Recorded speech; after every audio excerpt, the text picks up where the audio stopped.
Hello divine sols, কেমন আছেন আপনারা? আশা করি জাদু প্র্যাকটিস শুরু করেছেন। আজকে আমরা 9 নম্বর দিনে চলে এসেছি। আজকে আমরা শিখব কিভাবে আমরা অর্থ আকর্ষণকারী হয়ে উঠব।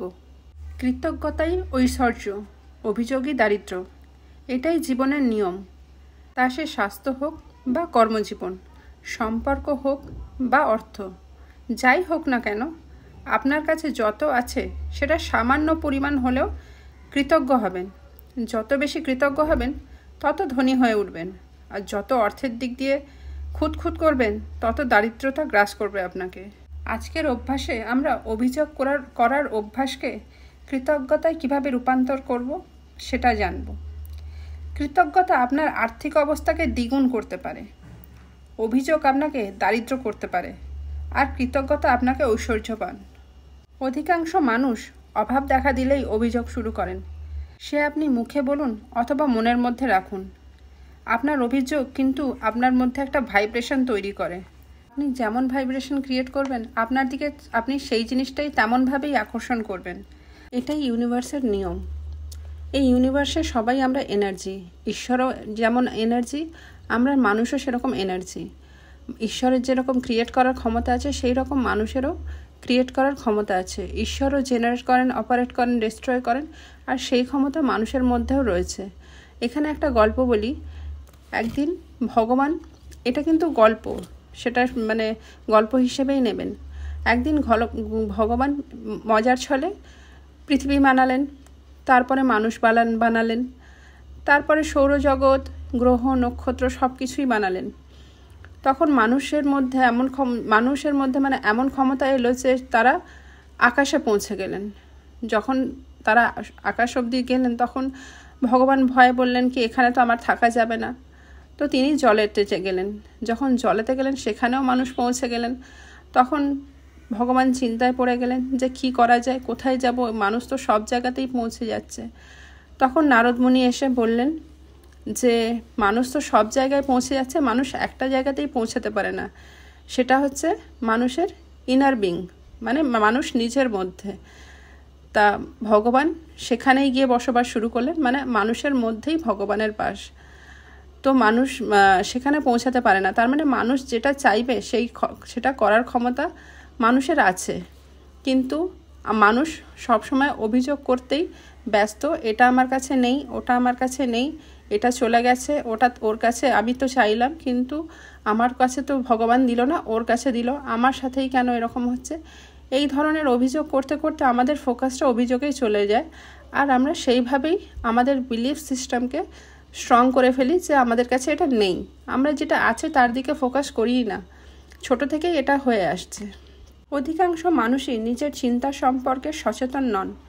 যেমন ঋণের চিন্তা, সে অভিযোগ হোক, সেটা ভয়, তা সরবে হোক বা নীরবে। আর বড় অভিযোগ হয় যখন পাওনা টাকাটা মেটাতে হয়। যখন আপনার পকেটে যথেষ্ট টাকা থাকে না, বিল মিটিয়ে দেওয়াটাও শক্ত হয়ে দাঁড়ায়। মনে হতে থাকে যত বকেয়া আছে তত টাকা পকেটে তো নেই। কিন্তু আসলে বকেয়া নিয়ে অভিযোগ করার মানেই হলো টাকার সম্পর্কে অভিযোগ করা, যা আখেরে আপনাকে দরিদ্র করে তোলে। যথেষ্ট টাকা পকেটে না থাকলে বিলের প্রতি কৃতজ্ঞ থাকাটা আপনার কাছে একদম অসম্ভব বলে মনে হবে। কিন্তু আরও টাকা পেতে হলে ঠিক এটাই আপনাকে করতে হবে। ধনী হতে গেলে আপনাকে সেই সব কিছুর প্রতি কৃতজ্ঞ বোধ করতে হবে যা টাকার বিনিময় করা যায়। আর বিল দেখে অসন্তুষ্ট হওয়াটা আর যাই হোক কৃতজ্ঞতা নয়। যারা আপনাকে বিল পাঠিয়েছেন তাদের কাছ থেকে যেসব পরিষেবা বা যেসব সুবিধা পেয়েছেন আপনি, সেগুলোর প্রতি আপনি কৃতজ্ঞ হন।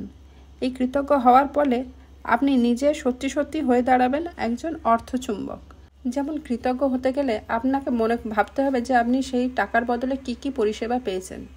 যখন বিল আপনি মেটাতে যাচ্ছেন তখন এটা মনে করতেই পারেন যে আপনি সেই বিল কেন দিচ্ছেন, কারণ আপনি এতদিন পাখার হাওয়া খেয়েছেন, এসি চালিয়েছেন, লাইট জ্বলেছে, আপনার ওয়াইফাই চলেছে, এই সুযোগ সুবিধার বদলে আপনি টাকাটা পে করছেন। তাহলে এগুলোর জন্য আপনি কৃতজ্ঞ হবেন। এই টাকা যদি না বিল পে করেন, যদি এক মাস আপনার কাছে, এক মাস কেন 2 দিন যদি কারেন্ট না থাকে, আপনি কতটা অস্বস্তি হবেন, কতটা আপনার অসুবিধা হবে সেটা একটু ভেবে দেখুন। আপনি যখন ঘরের ভাড়া দিতে যাচ্ছেন তখন যদি মনে হয় যে টাকা তো আমার কাছে নেই, ভেবে দেখুন তো আপনি ঘরে কত সুখ শান্তিতে রয়েছেন, শান্তিতে একটু ঘুমাতে পাচ্ছেন, কাজ থেকে এসে বা বাইরে থেকে এসে ঘরটাই আপনার কাছে তখন স্বর্গ বলে মনে হয়। আপনার কাছে যদি ঘরটাই না থাকে তাহলে আপনি কতটা অসুবিধা হতে পারে সেটা ভেবে দেখুন। আপনি যখন শপিং মলে কিছু কিনে সেই টাকা পে করতে যাচ্ছেন, ভাবছেন টাকাটা চলে যাচ্ছে, ভাবুন তো সেই টাকার বদলে আপনি কী কী কিনেছেন। ঘরের যে দরকারি জিনিস বা জামা কাপড় যাই হোক, সেটা তো আপনার প্রয়োজনীয় জিনিস, তাই না?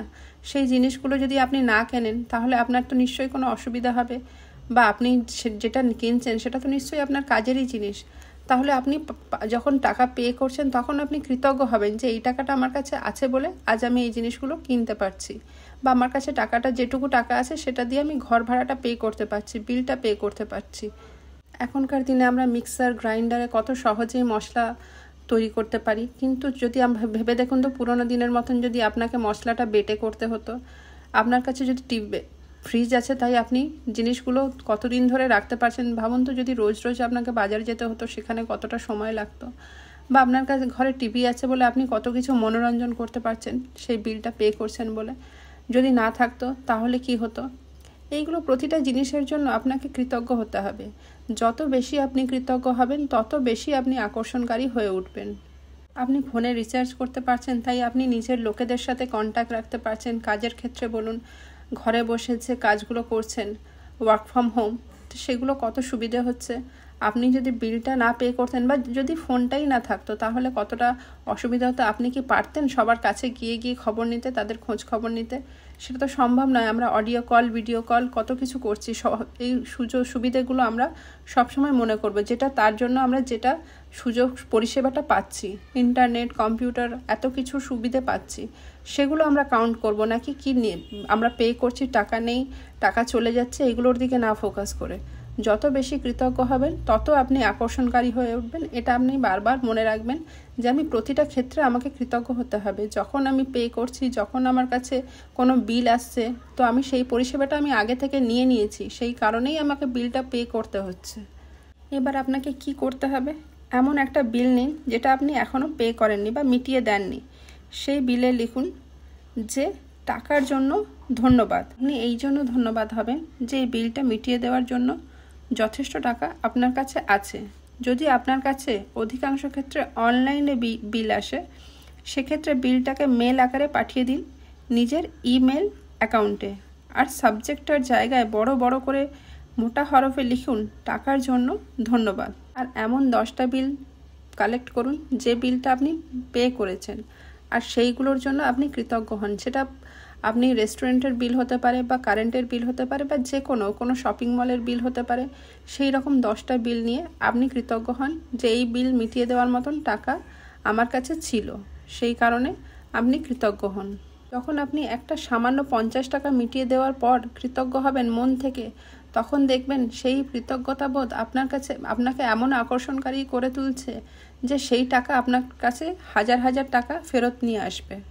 আজকের অভ্যাসে আবার আপনি লিখুন 10টা যার জন্য আপনি কৃতজ্ঞ হবেন, সেটাকে গুনে তালিকা তৈরি করুন, সেগুলো আবারও লেখার পর পড়ুন। তারপরে আপনি শোবার সময় যেরকম যে অভ্যাসগুলি করেছেন, যদি বিল মিটিয়ে দিয়ে থাকেন তাহলে বিলের ওপর লিখুন ধন্যবাদ, মিটিয়ে দেওয়া হলো। আর যদি বিল টাকার না থাকে সেই বিল মেটানোর মতন, তাহলে লিখবেন টাকার জন্য ধন্যবাদ। আর যে 10টা পুরনো বিল আপনি কালেক্ট করবেন, সেই পুরনো বিল কালেক্ট করে সেগুলোর জন্য কৃতজ্ঞ হবেন যে এইটা বিল মিটিয়ে দেওয়ার জন্য যথেষ্ট টাকা আমার কাছে ছিল। আর রাতে শোয়ার সময় সেই জাদু অভ্যাস, সেই ম্যাজিক পাথর নেবেন, আর সারাদিনে আপনার সাথে কি ভালো হয়েছে সেটা নিয়ে আপনি কৃতজ্ঞ হবেন। আজকের জন্য এটুকুই। ধন্যবাদ।